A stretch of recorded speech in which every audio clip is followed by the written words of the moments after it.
Hey. Hi, guys. How's it going on this beautiful Thursday night?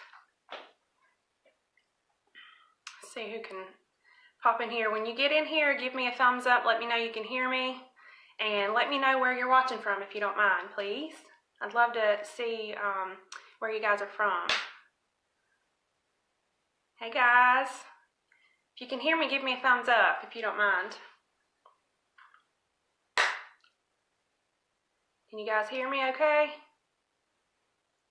Okay, so tonight we're going to be talking about weight loss surgery and exactly what it means to get the process started, whether it's through insurance or if you're self-pay. Hey, Ashley, thank you. Jackson, Alabama. Thank you for letting me know. That's awesome. And anyway, we're going to just be kind of talking about the process, a little bit of what, hey, Aunt Deborah, and a little bit of just what it takes to get that process started. There's different requirements for different insurances, and so you'll definitely have to check into that depending on where you are with your insurance. But I just wanted to give just kind of an overview of what you can expect, just what my experience has been. Obviously, hey, Ashley, hey, Miss Pam, and I just wanted to give you kind of an overview of what to expect because it is kind of daunting, to be honest, and I've had a lot of questions. Sometimes it's almost more than I can answer at one time. I get a lot of messages. I get just people wanting to know how they can even start the process, or maybe if they're a little bit nervous about it, they just want to know what to expect. So if anybody has any questions, please by all means ask them. I will answer them to the best of my ability, and hopefully this will be helpful. I know that let me just start by telling you what my personal experience with it has been. Okay, so I had the vertical sleeve gastrectomy, VSG, or sleeve surgery, August the 15th of 2016. So I am a year and a half out from the sleeve surgery. I am 125 pounds down total from my highest weight. That was at my initial weigh-in when I started the process, which took 7 months from start till surgery. So I'm incredibly thankful for the tool that has helped me reach my health goals, and I'm just so glad. I wish I had done it earlier, and I don't regret it at all. And I just want to encourage others that might be thinking about it. If you're really struggling, if you're having health issues, that it for me, it's been a very, very good decision.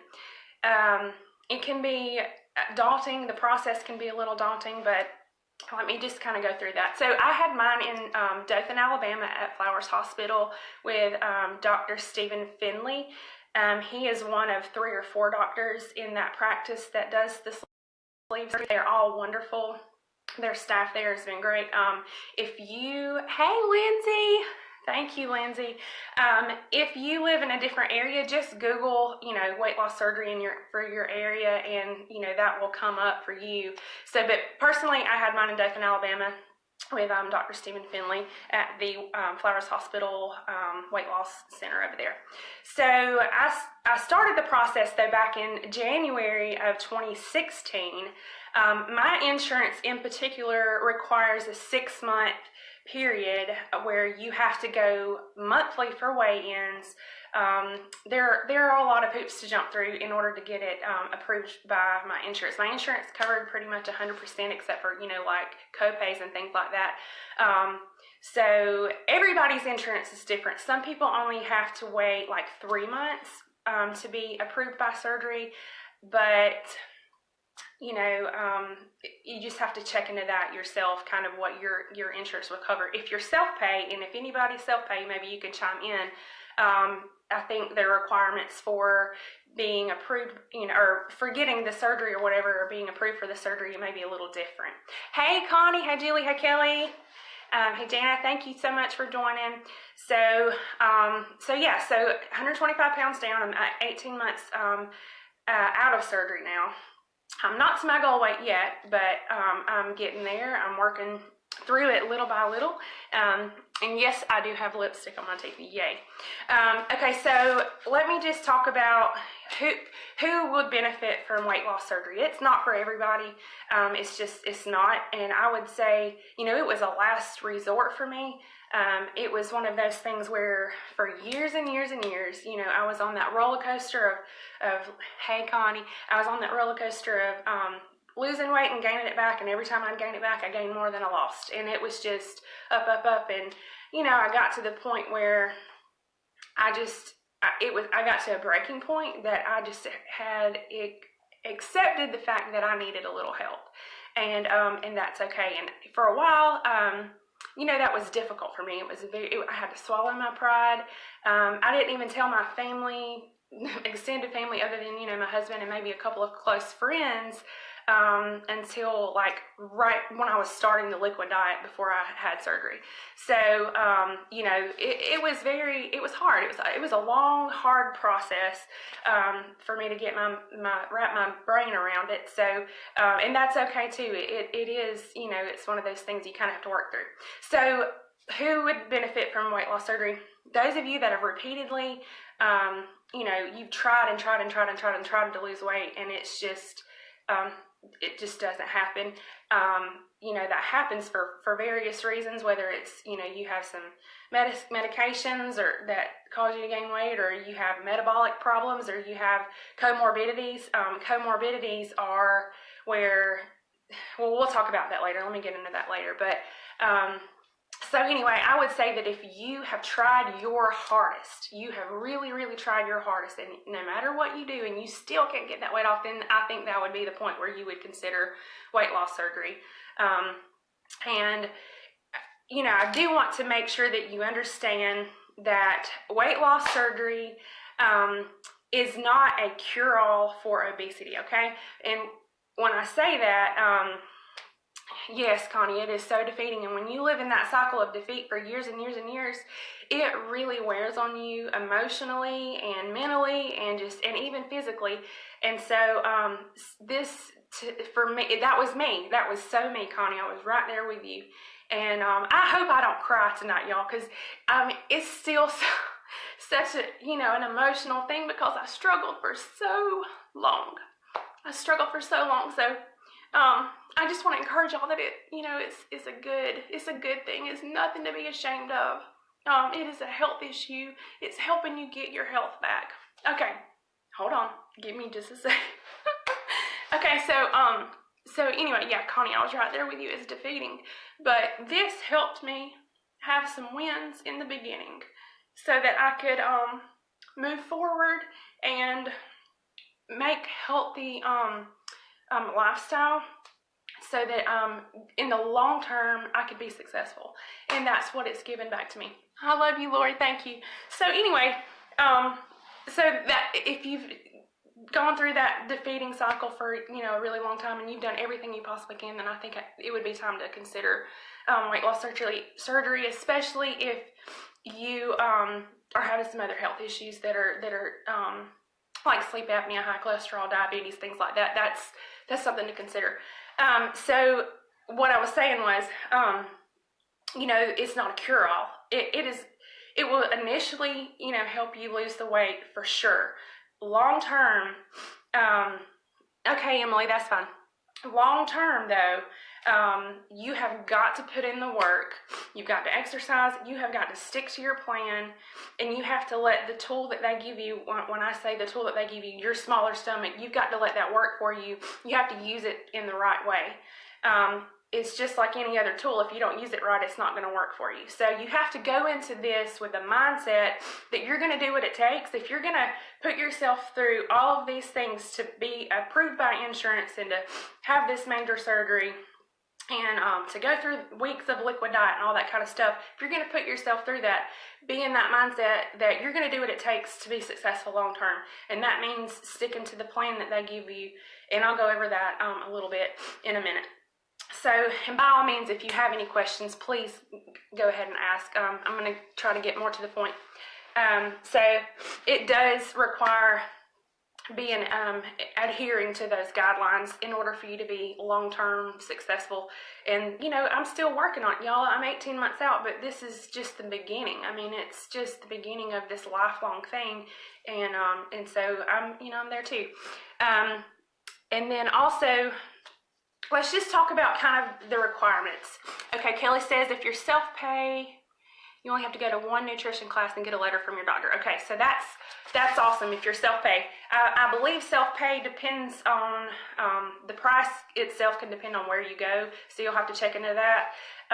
My insurance covered, like I said, almost 100%, but I had to jump through a lot of hoops to get approved.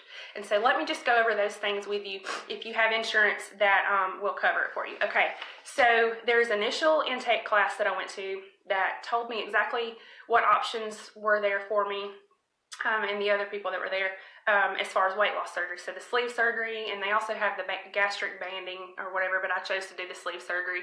It's a one and done thing. It's a non-reversible thing. What exactly that is, it's laparoscopic, and they cut about 80% of your stomach out. And so you're left with kind of a banana-shaped tummy, a little small banana-shaped tummy that can only, hold a very small amount at first. Eventually, when you heal and you're not swelling and stuff in there as much, you can eat a little more. But and that's what it does. It's a restriction thing. Mostly I don't think there are very many cases with the sleeve surgery where there's problems with absorption. I've never had. Every time they've ever checked my vitamin levels and things like that, they have been awesome. So that's a good thing, that you as long as you take your vitamins and stuff, you should be good on. But so some of the hoops that I had to jump through that some of you may have to jump through if you are going through getting your insurance to approve it is, so first of all, your BMI to be approved for surgery has to be 35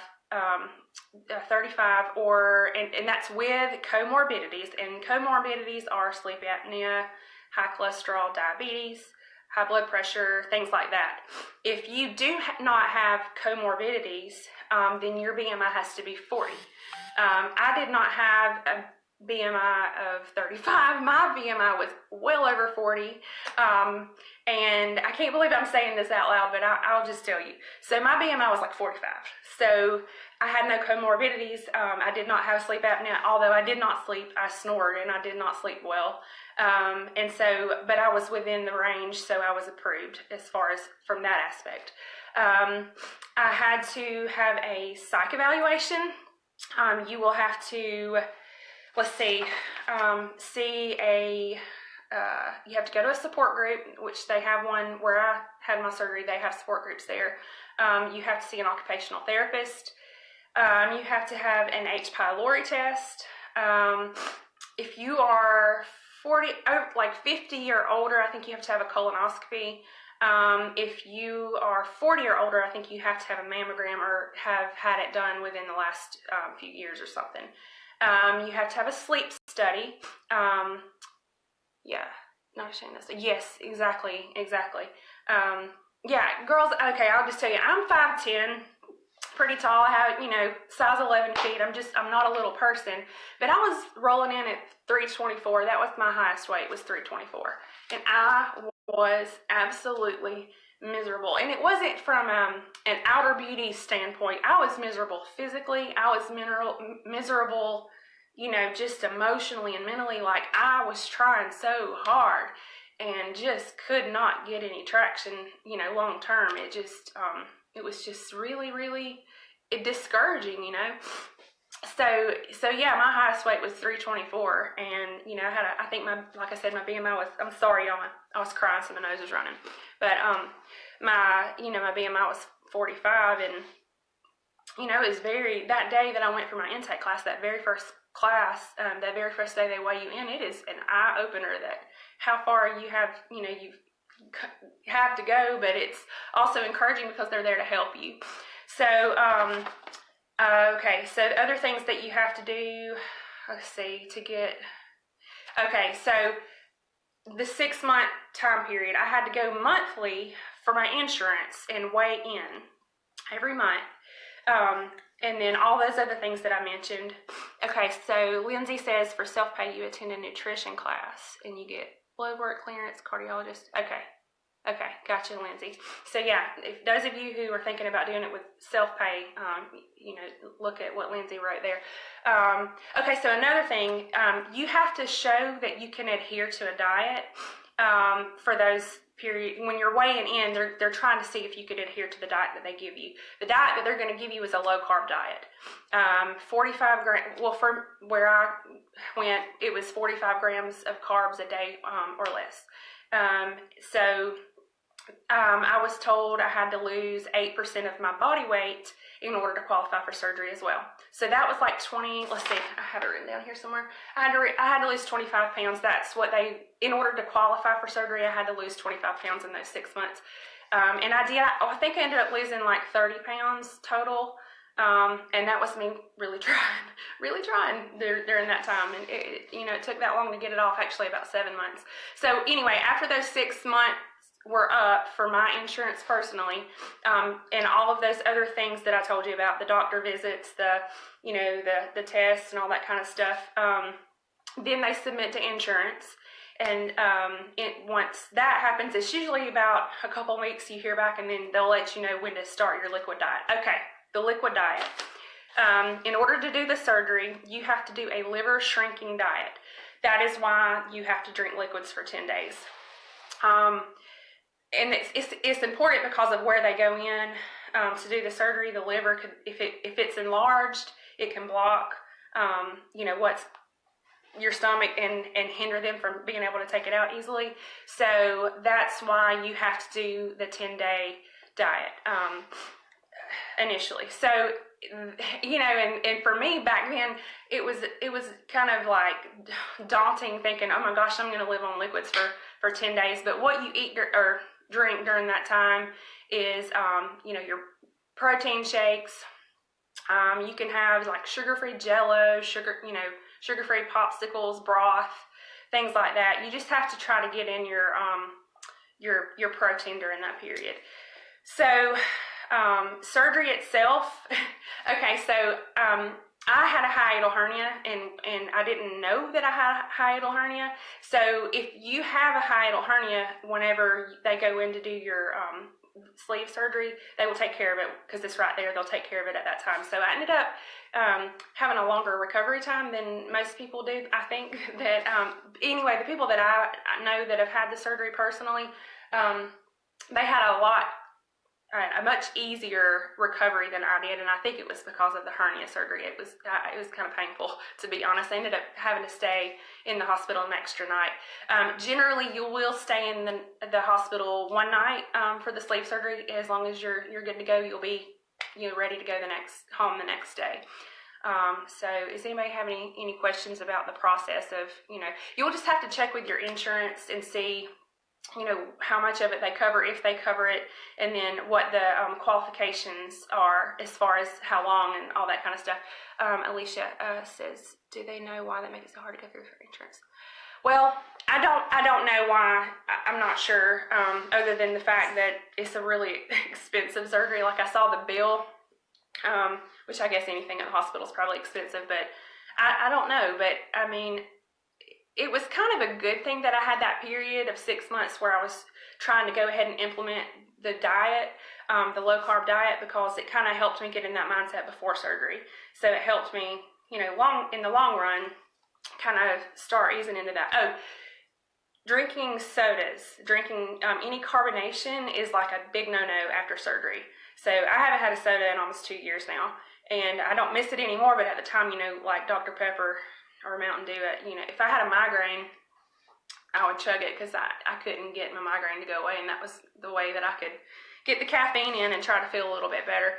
Speaking of migraines, and this was something that I did not, even think of, but my migraines have resolved by about 90-95%. I had migraines more days than I didn't have migraines. Before my surgery, before I lost the weight, I felt horrible all the time. And I had felt horrible for so long that I didn't even realize what it felt like to feel good anymore. And so I remember distinctly after my surgery, I think I was a couple months out. I think I was, yeah, so it's hard to give it up, isn't it, Emily? It's hard to give that soda up, but I don't miss it now at all. I don't want to go back there. So it can stretch your pouch back out. So that's why it bloats the stomach. It can stretch. That's why they tell you not to drink soda. So anyway, I lost my train of thought there. But yeah, it's, you kick sodas, yeah, 2 months ago. It is hard. It is very hard, especially in sugar. Just getting rid of sugar in your diet is very, very hard. But once you detox from the sugar, you don't crave it as much, and it's a lot easier to stick to that low carb diet. But anyway, the migraine thing, like I felt really bad, but now I don't have migraines all the time. I sleep better at night. Before when I was so heavy, I did not sleep well. I hardly ever slept well. And so I was exhausted all the time. I had headaches all the time. And whenever you wake up and you're exhausted and you have headaches and you have kids to take care of, it's like your body just wants carbs and sugar and whatever it can get to boost that energy up, and it's just a vicious cycle. So yeah, I wasn't expecting the migraine thing to resolve, but it did, and that's just in and of itself, like that is amazing, because those things are rough. So I was really, really thankful for that. So anyway, so post-op initially, you cannot eat very, very much at all. I mean, I think you can fit about 2 ounces in your stomach at a time. Initially, you have to heal your swelling. Eventually, you can eat a little bit more, but long term, you're going to be eating a low carb diet. I'm still in the weight loss phase. I'm not to maintenance yet. So when I get to my goal weight, I'll up my carbs some because I'll be in maintenance. But right now, I try to stick to around 45, 50 carbs per day. Some people take it even further and do keto, and, they're like 25 or less carbs per day. And that, that's pretty strict, but it's worth it. So you don't eat pasta, bread, sugar, potatoes, anything like that. Now, my nutritionist did say that, okay, if you've eaten your protein and you still are a little hungry, then you can get a bite of potatoes. But I try not to do that. Like on a regular basis, I'm just eating like lean proteins and veggies and things like that.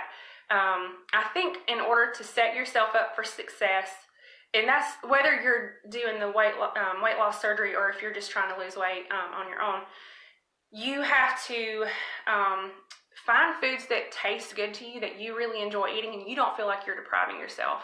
And you have to set yourself up for success, having those things in your home, so you're not grabbing chips or whatever, or you're not grabbing brownies or cake or pasta or whatever that thing is for you.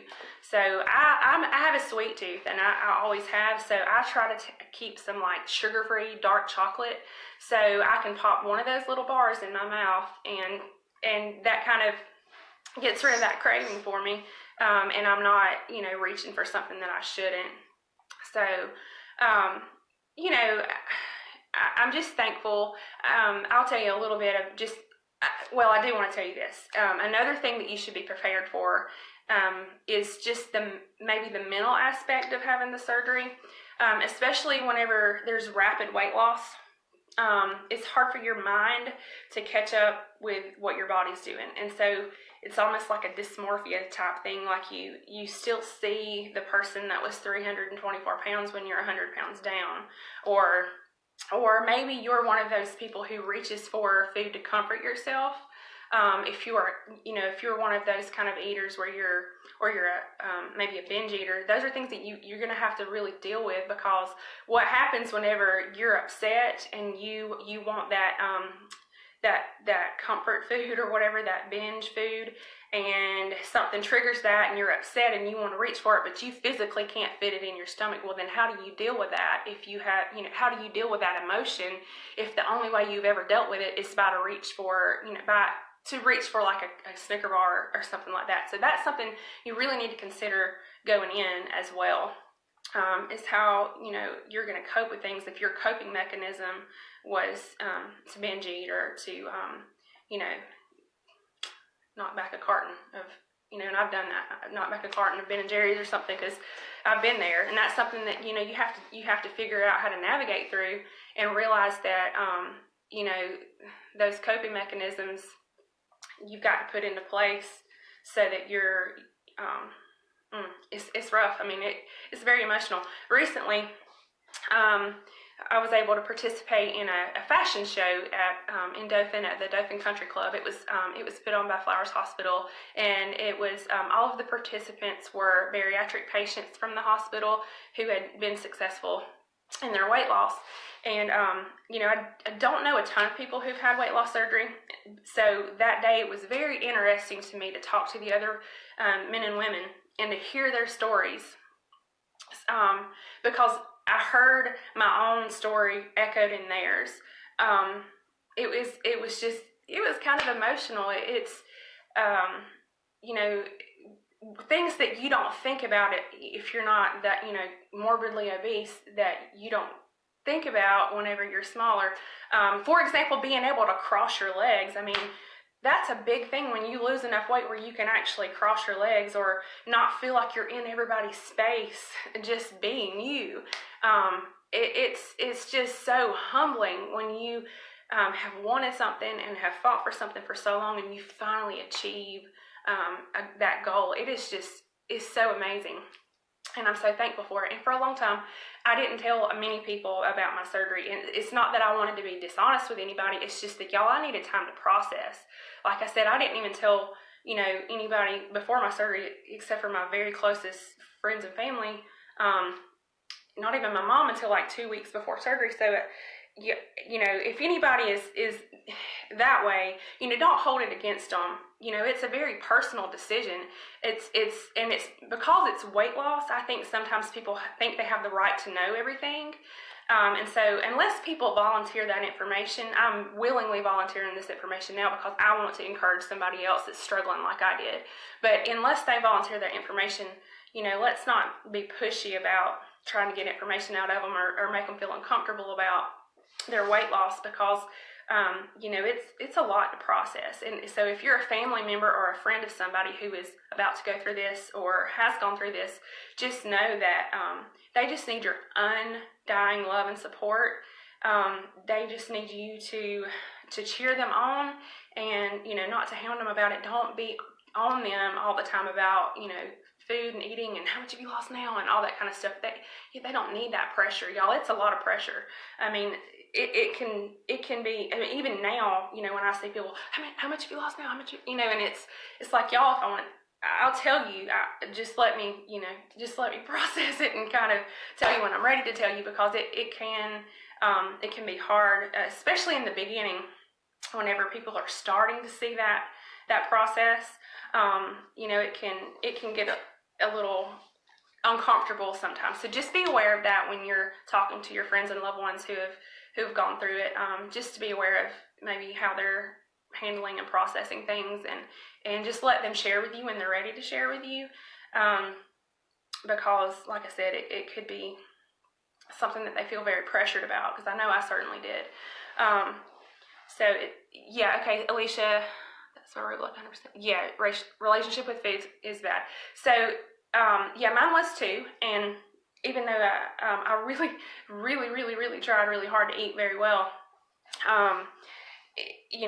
it's hard whenever you have had, those issues with food. As far as, at one time I even would binge eat a lot, and I felt powerless to stop. Like I literally could not stop. And as a believer, it was hard for me to digest, because and let me just real quick go from that angle. So I feel like God has given people the wisdom, doctors the wisdom to help people who have health issues. This is a health issue, guys. And so, like, some people, I've had people talk to me and not been 100% supportive about the surgery. I have been negative about the surgery, and it's not different. I don't feel like that it's different than somebody who has a heart problem having heart surgery, or somebody that's got another health issue, and they do something physically to fix that. So it's, anyway, I feel like it is a blessing that God gives people the knowledge and the ability to help people who struggle with this. Because like I said, it's for a lot of us that were that heavy, it's more than just a physical thing. It's an emotional thing. It's, feeling, just not feeling well, not being well. So, okay, Emily, you said especially when you don't want the skill to define the process. Yes, exactly. You want to be healthy, not necessarily skinny. Yes, exactly. I mean, I'm not skinny by any means. I mean, I'm 125 pounds down, but I'm not skinny, and I never will be. I never, and that's okay. My initial goal has never been perfection. My goal has been progress, and my goal has been to be healthy. And so you have to kind of go into it with that mindset. And I'll just throw this in there. If you're gonna go through this, just be aware that if you have more than 100 pounds to lose, or even less than that, there may be loose skin, there may be extra stuff like that hanging around, and I mean, it is what it is. And so you either deal with it, or you have surgery to remove that. I mean, that's something that I would say I did think about before surgery, but as I've lost more weight, it's just become more apparent. And so it's like, it's a trade-off, but at the same time, I would never want to go back to where I was. I'd gladly take that any day over, being where I started. So, so anyway, I hope this has been encouraging. Like I'm not sure if anybody has any questions, or if there's something that I forgot to touch on as far as the process. You'll definitely, let me just recap. You want to check with your insurance and see if they cover it. If they do cover it, your surgeon's office should be able to navigate you through all of the things that are, required of you to be approved for surgery. And so, okay, Lindsay, I view it as undoing the wrong. Yes. Yeah, it's definitely a way to get you, exactly, yes. Yeah, well, I'll say this. Before my surgery, I never felt full. And it was probably from years of unhealthy, the relationship with food, where I used food to cope and things like that, and I stretched it out so much that, I mean, I could eat and never feel full. And so, I had to completely relearn how to eat, y'all. Completely relearn how to eat.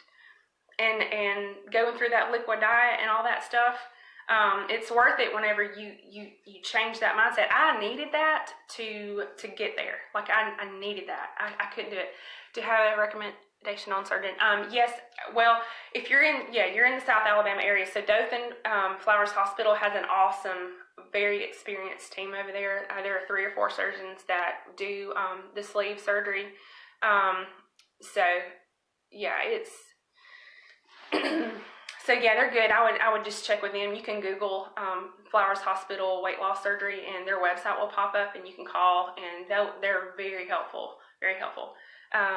Ashley says, "Now I never really feel hungry." You never really feel hungry right now? Okay, I was the opposite. I never felt full. So I could. I mean, like I said, I could eat and just not feel full. So I'd have to just cut myself off. But now, they always tell you to eat protein first. You want to get your good solid proteins in first, and then your veggies, and then everything else. You're welcome, Tara. And so that's kind of, and another thing, and you may not know this either, is you're not supposed to drink and eat at the same time.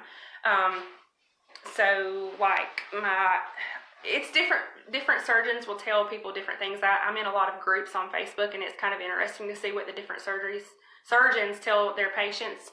But you're supposed to stop drinking 30 minutes before you eat, and then you're not supposed to drink anything while you're eating, and then you're supposed to wait at least 30 minutes to an hour after you eat to drink again.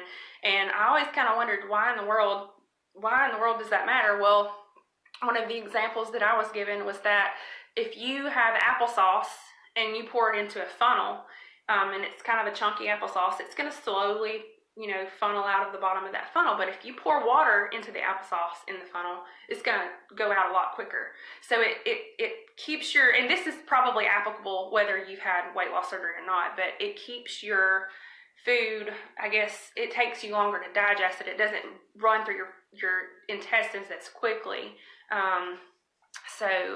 Yeah. Small ounce of protein. Yes, Ashley, I forgot. Yeah, that's right, Ashley. You're right. I forgot you just had your surgery. Sorry. Yeah, at first, like literally 2 ounces, you can only eat about 2 ounces of food at a time. Like when you first have your, and that's like pureed foods or whatever, after your initial surgery. So, but yeah, it's some of the rules, are not anything that I really expected in the beginning. But so it's a low carb diet, not drinking and eating at the same time. You have to wait on that. Your protein intake once you get past your initial healing stage, once you get to your full foods and stuff, you have to shoot for between 80 and 120 grams of protein per day. Okay, and you really, really need to take a lot of water in. It's very important to be drinking a lot of water. So whenever you're that close to your surgery, it's difficult to get that much protein in without supplements. And so it's important to make sure you have protein powders, protein drinks, and things like that to add into your food, add into your smoothies or whatever, in order to get that protein number up. And that's to heal, and that's for your weight loss. You don't want to lose muscle mass and things like that. You want to keep your muscle mass, and you want to lose your fat. So you've got to get that protein intake up. You've got to get your water intake up. Make sure you're getting your vitamins in and things like that. So yeah, but ultimately, probably about time to get off here. But if anybody has any questions, feel free to message me. I will do the best of my ability to answer any questions. Like I said, it has been a blessing for me. When years ago, even before I considered the weight loss surgery, my primary doctor had suggested it for me, and I left his office very upset. Like I was like, what? He wants me to have weight loss surgery? What in the world? I was so upset. I cried, and I was just like, I want to do this. I just want to. But I wish I had listened. I mean, I could have, but coulda, woulda, shoulda. But I'm very thankful.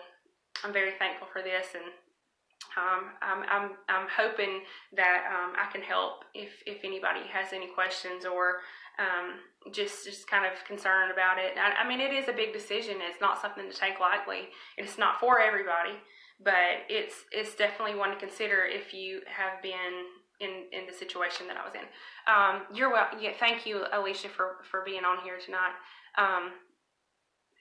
You're welcome, Emily. It is my pleasure. I'm very passionate about it, and I will talk a lot about it with anybody now, because it's night and day. My life is a night and day difference, and it's just because I feel so much better and than I did. I mean, physically feel so much better, but also spiritually and emotionally and just mentally. It's a huge literal weight lifted off my shoulders. Like, I felt like I was always running through quicksand. I mean, I did. I mean, and so to be able to feel like you've been pulled out of the quicksand and you're now able to walk on water, it's like, it is just such a blessing. So I love you, Miss Laura, too. You're so sweet. And you're beautiful, too. Thank you, Ashley. So anyway, I'm going to get off here, guys. I hope I didn't ramble too much. I just wanted to kind of give you a little overview of what to expect if you're going to think about going through this process, and if you have friends and loved ones, maybe kind of how to navigate that with them. And it's always a good idea to pray for them and just be supportive no matter what. I'm very thankful for my husband and my friends and family who have been super, super, uber supportive, and I love them all, and they've been so sweet. So thank you, Lindsay. Okay, guys, y'all have a good night. And like I said, I'm willing to help if you have any more questions. Y'all have a good night. Bye.